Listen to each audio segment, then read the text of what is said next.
Taufik Aziz.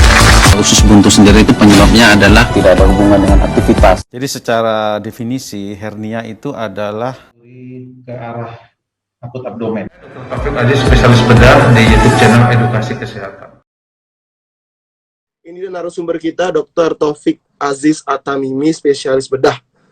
Oke, dokter, silakan waktu dan tempatnya saya persilakan, dokter. Oke, saya sapa dulu ya. Assalamualaikum warahmatullahi wabarakatuh. Selamat siang buat sahabat Siloam Sepanjang Jaya Bekasi. Terima kasih kepada moderator Dr. Victor yang memberikan waktu kepada saya. Waktunya agak mundur 30 menit karena saya tadi harus operasi, jadi mohon maaf kita undur 30 menit. Jadi topik kali ini adalah sesuai dengan dari manajemen ya, kita akan membahas masalah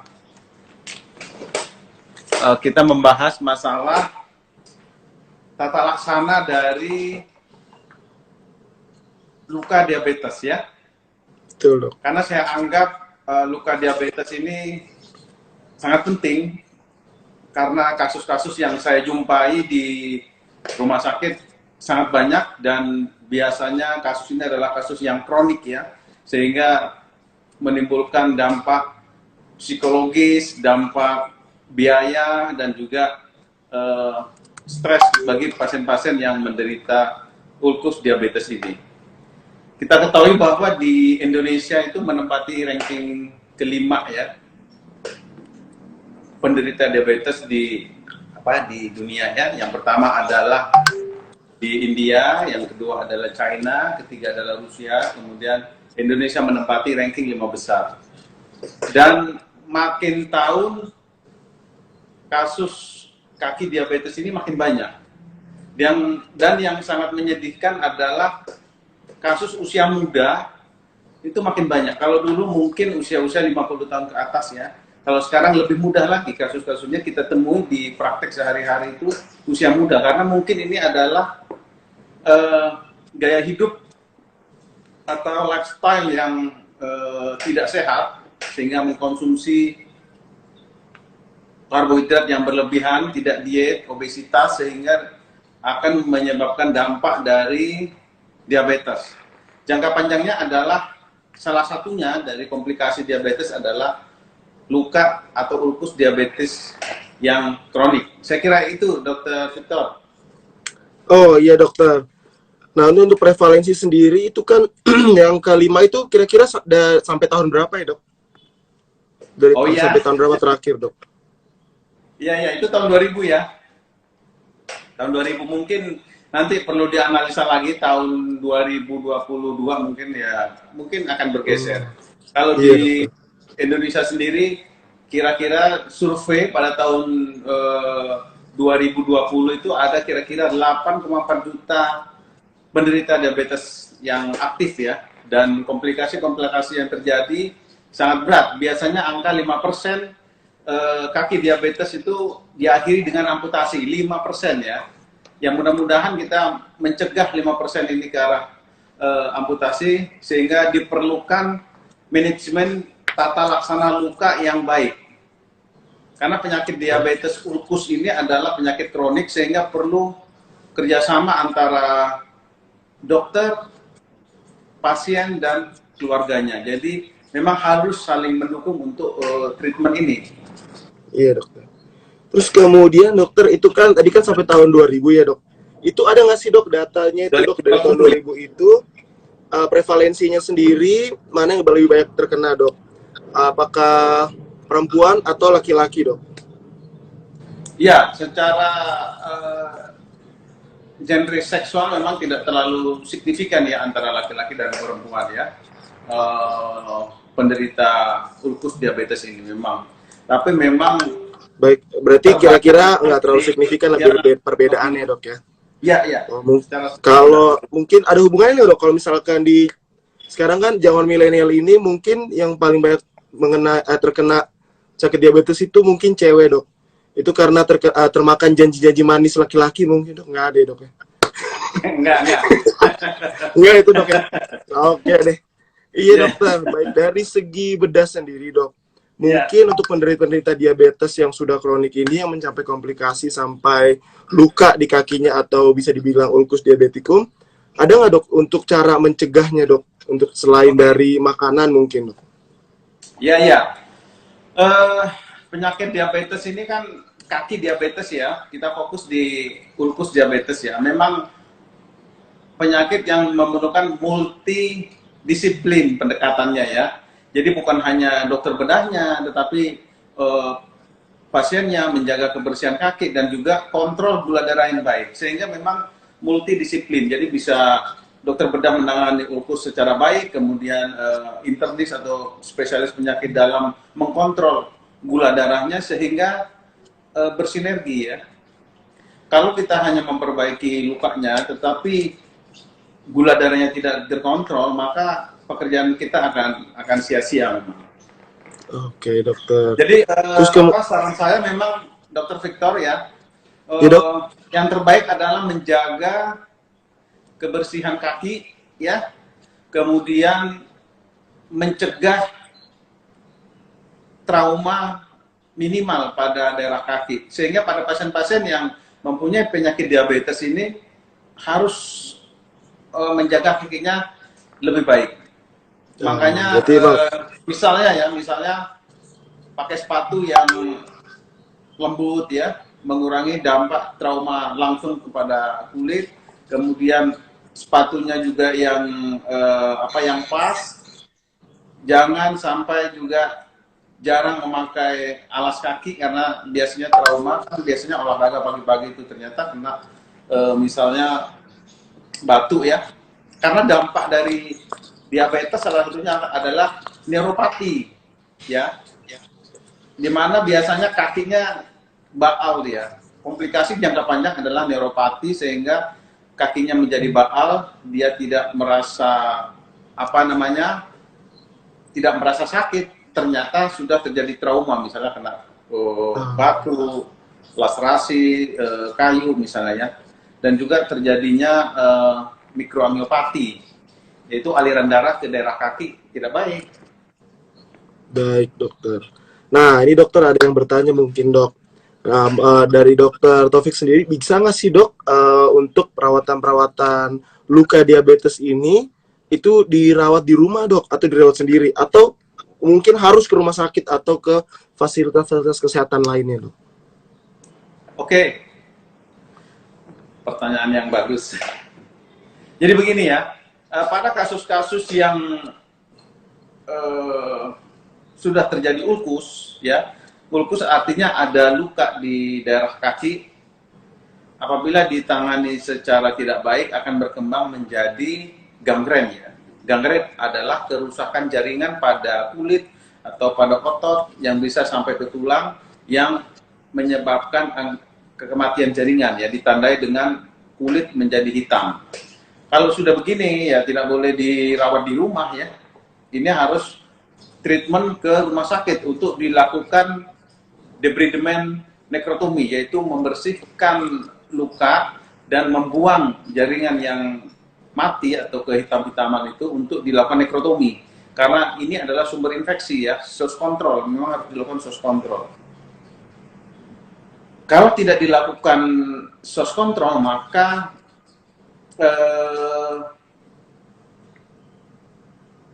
infeksinya akan meluas. Jadi jangan main-main kalau misalnya terjadi ulkus atau gangren, jangan dilakukan tindakan sendiri di rumah. Tetapi harus dibawa ke rumah sakit, dibawa ke ahlinya untuk ditreatment seoptimal mungkin. Mungkin setelah dilakukan debridement, luka dibersihkan, bisa dia di rumah untuk pergantian luka 2 hari sekali. Ya. Baik, berarti kalau misalkan itu istilahnya derajatnya sudah agak tinggi, itu lebih baik di rumah sakit atau di fasilitas kesehatan bersama dokter ya dok. Lebih baik dokter spesialis bedah ya dokter ya. Begitu. Ya, karena gini Dr. Victor ya. Ya dok. Ulkus atau gangren diabetes itu kan sudah terjadi kerusakan dari aliran darah vena ya. Jadi biasa arteri juga merusak, jadi adanya angiopati ya. sehingga aliran darah ke perifer atau ke ujung kaki itu menjadi jelek. Kadang 1-2 hari bisa berubah prediksi. Biasanya 1 hari masih kemerah-merahan, hari kedua bisa hitam. Nanti dia, dok, kenapa kok makin hari makin buruk? Karena memang sulit diprediksi. Karena kalau memang dengan diabetes yang sudah 5 tahun, biasanya komplikasinya itu. Jadi harus source control, harus cepat-cepat dilakukan nekrotomi di debridement agar sumber infeksi tidak meluas. Baik. Iya dok. Kemudian dok, kira-kira dok, misalkan pasiennya ini sudah debridement nih dok, lakukan debridement. Kemudian itu kan pasiennya kontrol dok. Kapan sih dok istilahnya rutinitas untuk kontrol ke rumah sakit dok untuk perawatan luka-luka diabetes dok? Yang sebaiknya dari menurut dokter Taufik dok? Ya, seminggu sekali cukup ya. Seminggu sekali cukup kita evaluasi pasca debridement nekrotomi, kita evaluasi apakah ada perbaikan, ya, apakah tidak.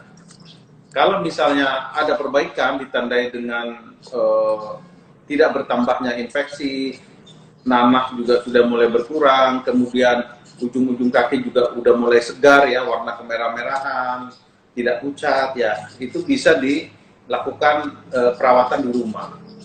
Tapi tetap harus dilakukan evaluasi ke dokter untuk dimonitor. Ya, karena begini, perlu evaluasi ini karena kita melihat nanti pulsasi dari arteri dorsalis pedis, tibialis posterior itu kan perlu diperiksa ya.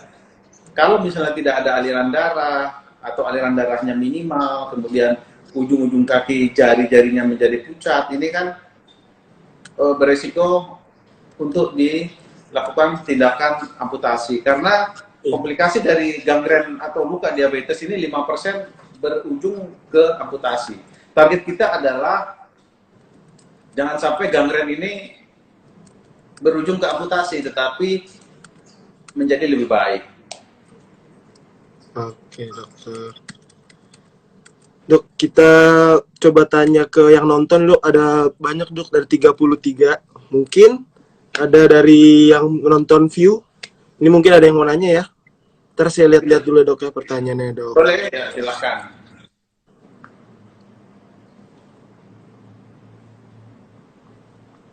Ada yang mungkin mau bertanya mungkin dari yang nonton. Untuk Mas Jayus Yusworo, tolong Mas. Ini pertanyaan untuk perawatan luka diabetes, bukan untuk cari loker. Untuk perawat cowok nggak ada. Malah cari kerjaan dok, ini dok. Loker untuk perawat cowok ada nggak kak?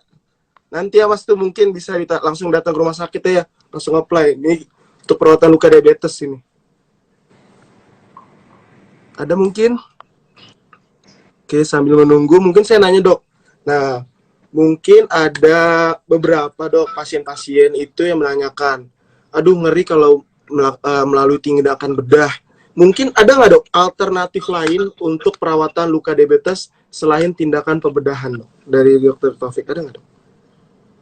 Oke, kalau sudah terjadi ulkus atau terjadi infeksi yang berat atau abses atau gangren, tidak ada alternatif lain ya. Kita harus lakukan treatment dengan debridement nekrotomi. Jadi membuang jaringan-jaringan yang mati atau nekrotik dan juga membersihkan nanah atau debris atau kotoran yang ada sebersih-bersihnya ya dengan cairan-cairan fisiologis. Jadi alternatif dengan obat-obatan saya tidak cukup. Jadi penanganan ulkus atau kaki diabetes mellitus ini dengan multidisiplin ya. Jadi tidak hanya satu faktor yang menentukan. Jadi satu debridement, yang kedua juga pemberian antibiotik apabila sudah ada infeksi, yang ketiga memperbaiki nutrisi ya. Nutrisi harus cukup ini karena albumin harus lebih dari 3 ya. Kemudian hemoglobin juga harus baik, jangan anemi ya.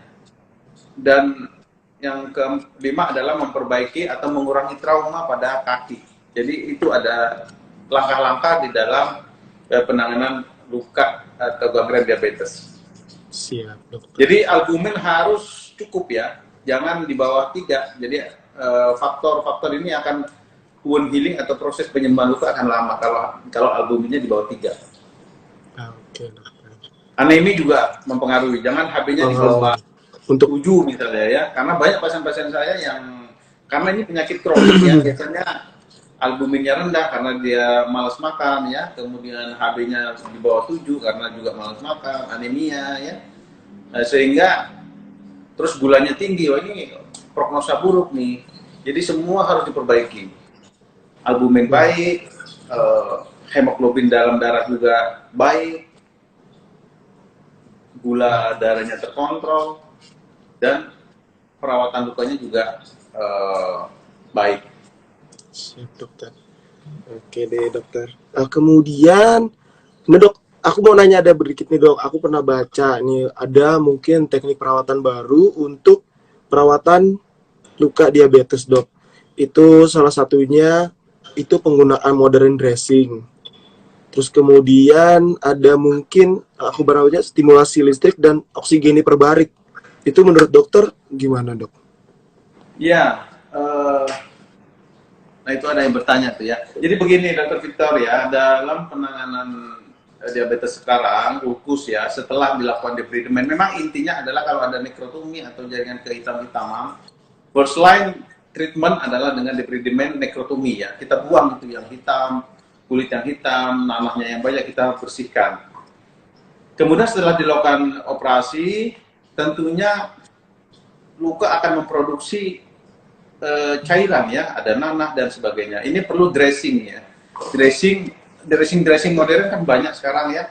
Bisa ada berbentuk spon ya, yang steril ya. Sifatnya adalah sebagai menarik eksudat atau menyerap cairan yang berlebihan. Itu dressing yang modern. Kemudian dressing yang modern ini selain menyerap atau mengabsorpsi jaringan pus dan nanah, dia juga merangsang terjadinya granulasi, yaitu merangsang pertumbuhan jaringan baru sehingga lukanya atau celongnya cepat menutup.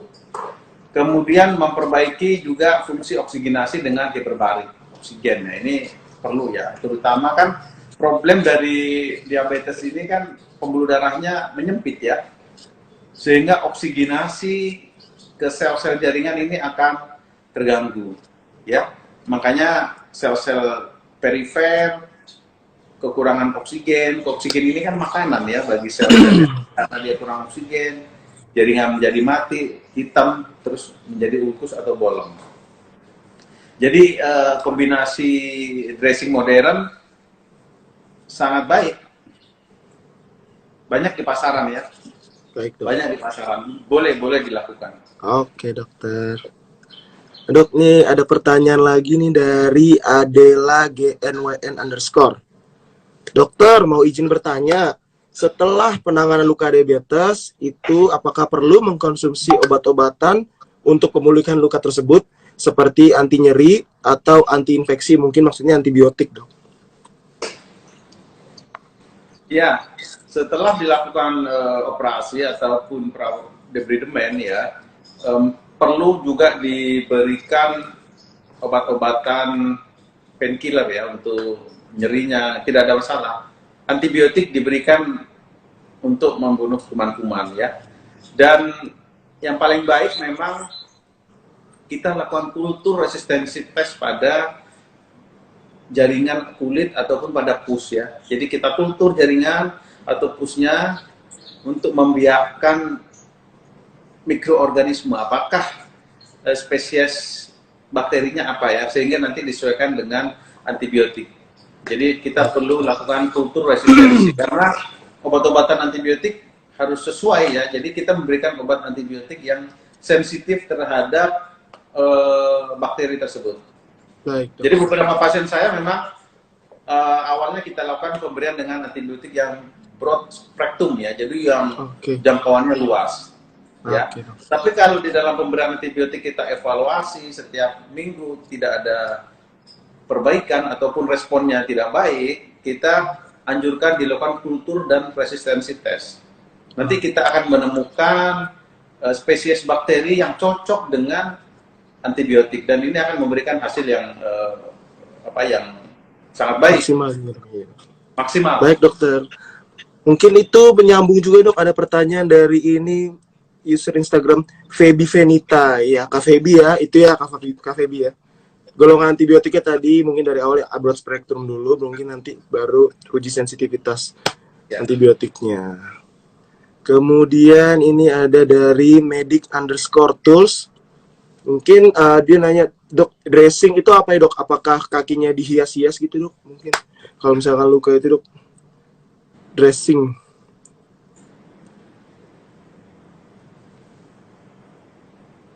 Ya, dressing itu ya perawatan luka dengan balutan ya, dengan balut luka ya.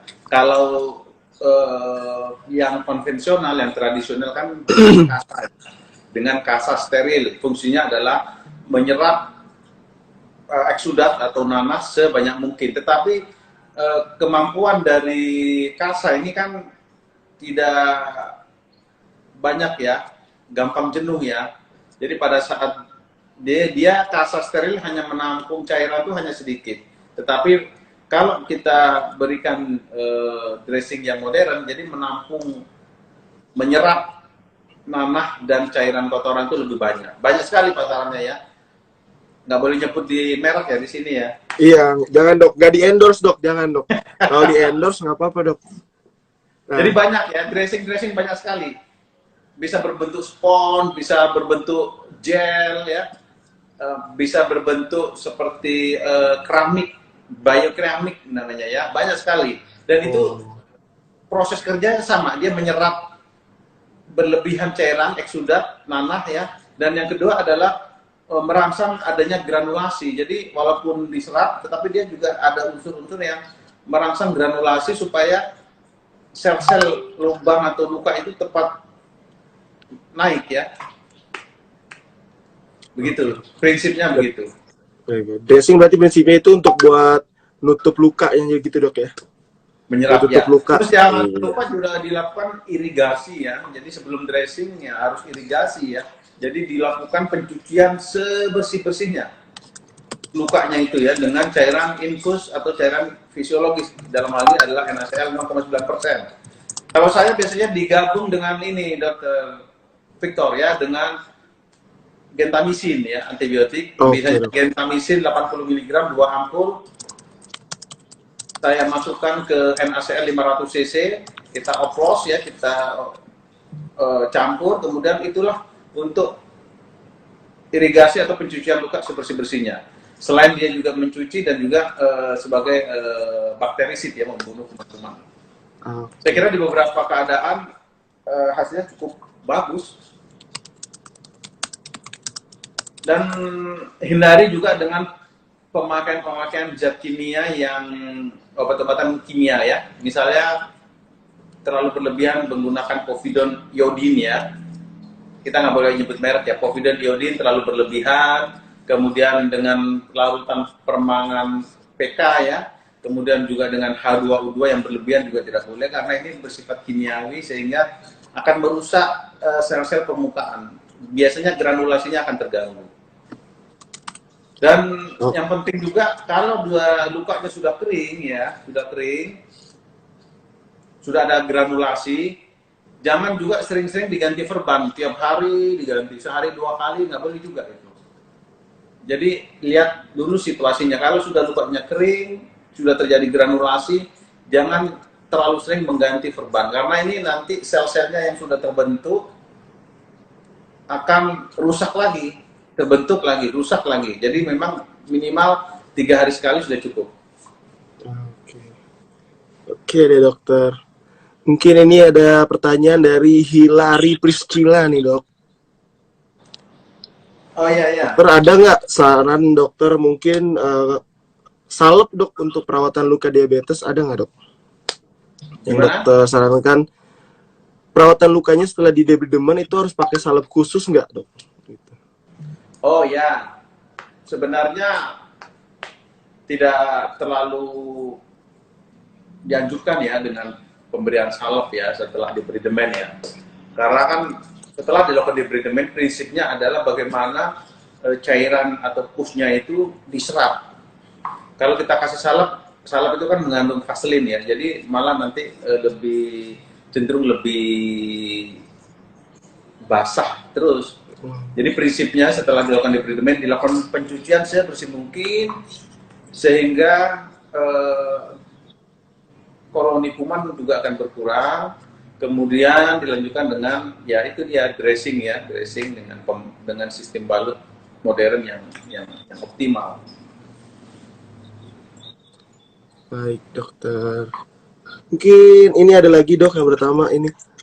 Oh, ini Dokter Togar nih, Dok. Dokter Togar ini mau bertanya, untuk perawatan luka setelah tindakan debridement itu sebaiknya seperti apa, Dok? Kalau di rumah ini tadi mungkin udah nih, Dok, kayaknya. Di rumah. Ya, prinsipnya kalau masih lukanya basah, kita sesering mungkin dilakukan cuci ya, irigasi, pencucian luka dengan cairan fisiologis yang steril, jangan cairan-cairan air di rumah ya. Jadi dengan cairan fisiologis NaCl 0,9%. Lebih baik lagi dicampur dengan gentamisin 2 ampul. Terus dicuci, itu aja. Setiap hari, kalau masih basah lukanya tiap hari saja. Baik. Tapi kalau sudah kering, bisa 3 hari sekali atau 5 hari sekali. Terus dipantau kalau misalnya terjadi penambahan kehitam-hitaman pada luka, ya memang harus dirujuk lagi ke rumah sakit untuk di debridement nekrotomi, digunting ya. Diguntingin juga kulit-kulit yang hitam-hitam karena ini kan jaringan yang mati. Baik, Dok. Nah, tapi mungkin untuk banyak tuh mungkin dicatat satu-satu ya. Iya, Dok. Mungkin Banyak juga sekalian mau menginfokan ya, Dok. Mungkin untuk perawatan luka diabetes di rumah habis debridement, itu Rumah Sakit Sulian Bekas Penjung Jaya itu ada fasilitas yang namanya home wound care, Dok ya. Jadi mungkin kalau misalkan bingung-bingung tadi, mungkin takut-takut mungkin ada tindakan yang dokter bilang ada nekrotomi itu, mungkin aku telepon aja langsung ke Siloam buat home wound care-nya gitu ya, Dok. Di rumah sakit kita ada kok, Dok, fasilitas home wound care gitu. Ya, jadi bagus ya, jadi ada fasilitas home care ya, jadi Ya, Dok, bisa betul. tenaga medis datang ke rumah ya untuk melakukan perawatan luka pasien-pasien di rumah. Jadi pasien tidak perlu datang ke rumah sakit. Jadi tenaga medis yang terlatih melakukan tindakan perawatan luka di rumah. Tetapi nanti pada waktunya mungkin hari ke-7 atau 1 minggu bisa ketemu dengan dokter DPJP-nya atau dokter spesialisnya di rumah sakit untuk melakukan evaluasi. Siap, Dok. Saya kira home care ini sangat membantu ya. Jadi banyak pasien-pasien saya memang yang sudah dilakukan operasi, kalau dia melakukan perawatan sendiri kurang bagus hasilnya, kurang maksimal ya. Mungkin karena ya faktor ya bukan ahlinya ya. Kalau dilakukan home care biasanya lebih baik. Biasanya kontrol pertama sudah ada kemajuan ya, sudah baik. Kontrol kedua 2 minggu lukanya sudah mulai menutup. Baik, dokter. Kemudian kira-kira dokter berapa pertanyaan lagi nih, Dok? Kira-kira kita kemungkinan sih 10 menit lagi kelar, Dok. Kira-kira berapa pertanyaan lagi nih, Dok? Mungkin Dokter Taufik diinfokan, Dok, ke teman-teman, mungkin ada yang belum tahu. Dokter Taufik prakteknya itu hari apa aja, jam berapa aja. Jadi mungkin teman-teman yang punya keluarganya, temannya yang memiliki luka diabetes bisa datang ke tempat polinya Dokter Taufik untuk mengkonsultasikan mengenai luka diabetes ini, Dok. Oh iya. Saya full time di Rumah Sakit Siloam Hospital Sepanjang Jaya Bekasi ini ya. Jadi ya dari jam 12 sampai jam 7 malam. Poliklinik ya. Oke, Dok. Poliklinik bedah umum ya. Setiap hari, Dokter Victor. Siap, ya. Jadi buat teman-teman yang punya temannya, keluarganya, saudara-saudaranya yang ingin mengkonsultasikan masalah tentang perawatan luka diabetes, bisa langsung datang ke Dokter Taufik, polinya itu dari jam 12 sampai jam 7 dari Senin sampai Sabtu, Dok. Ya. Nah, iya ya. Kalau tadi kayak Mas Joyus cari kerjaan, jangan datang ke polinya ya, Dokter Taufik. Iya, Dokter. Mungkin kira-kira satu pertanyaan boleh dok? Boleh, boleh kalau cukup waktunya. Biasanya sampai jam berapa nih, Dokter Victor? Tadi kan kita start jam 12.30 dok. Kira-kira kita 45 menit itu sampai jam 13.15. Oke. Ya, satu pertanyaan lagi dok ya. Ntar aku pilih-pilih dulu dokter. 1, 2, boleh lah 2. 1, 2 boleh dok. Ini ada dari Instagram Yosius. Dokter, mau nanya nih dokter. Seperti kondisi luka yang seperti apa dok? Yang kira-kira bahwa luka ini harus diamputasi itu seperti apa kondisinya dok? Oke. Dilakukan amputasi apabila sudah terjadi nekrosis jaringan atau kematian jaringan atau gangren ya. Dan kita lakukan amputasi sesuai dengan tinggi dari kematian jaringan tersebut, nekrosis tersebut. Kalau jaringan masih viable atau vital, masih vital jaringannya kita tidak lakukan. Jadi kadang pertanyaannya begini, sampai batas mana kita itu nyambung ke dokter amputasi. Batasnya adalah demarkasi yang jelas antara jaringan yang hidup dengan yang mati. Itu pasti jelas tuh. Jaringan yang hidup dengan jaringan yang mati. Jaringan yang mati kan hitam ya. Jadi kita lakukan batas pemotongan adalah di atas jaringan yang nekrosis sedikit ya. Di insisi di jaringan yang vital. Karena kita harapkan setelah dilakukan amputasi, lukanya akan menyatu dan terjadi healing proses yang baik. Ini hanya 5% dari kaki diabetes yang berujung dengan amputasi. Jadi prinsipnya begini ya, pada penanganan diabetes yang terbaik adalah preventif ya, pencegahan.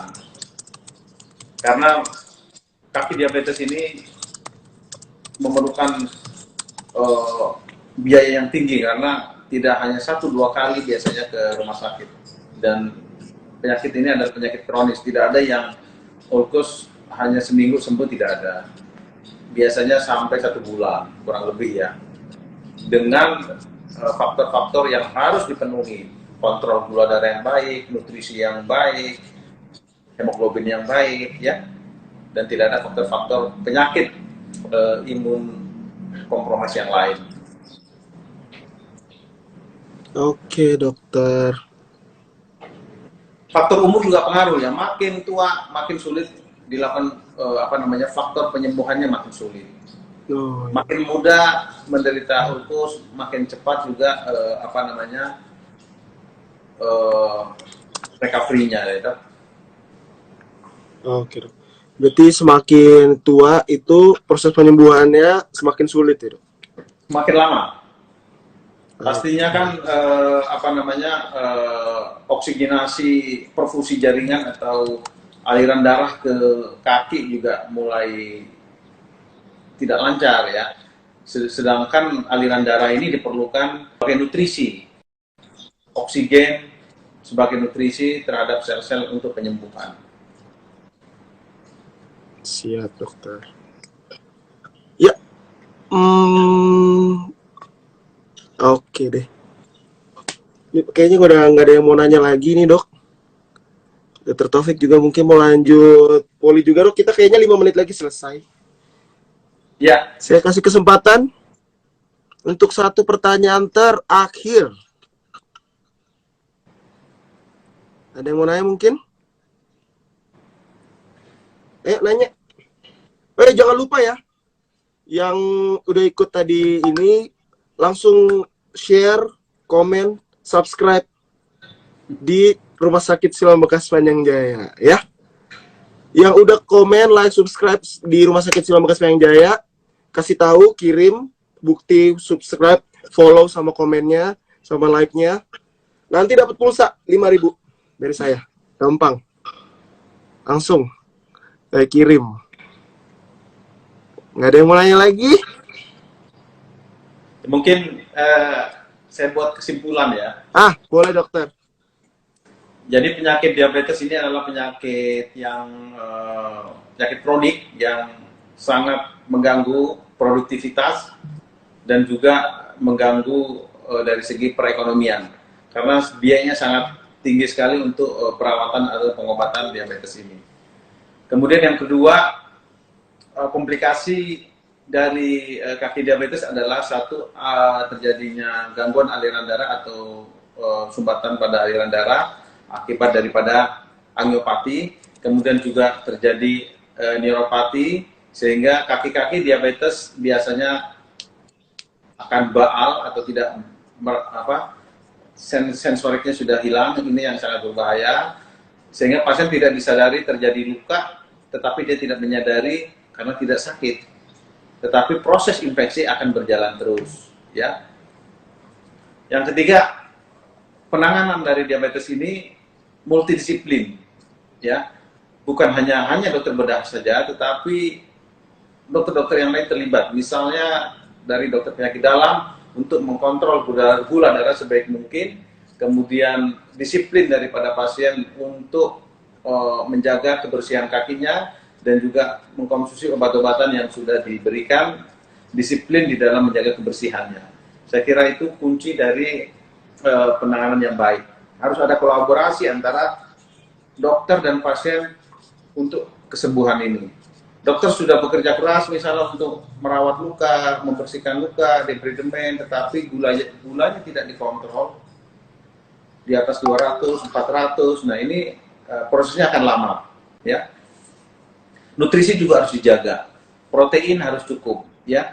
Saya sarankan makan banyak, mengkonsumsi protein, misalnya dari daging, kemudian ikan, gabus, ya.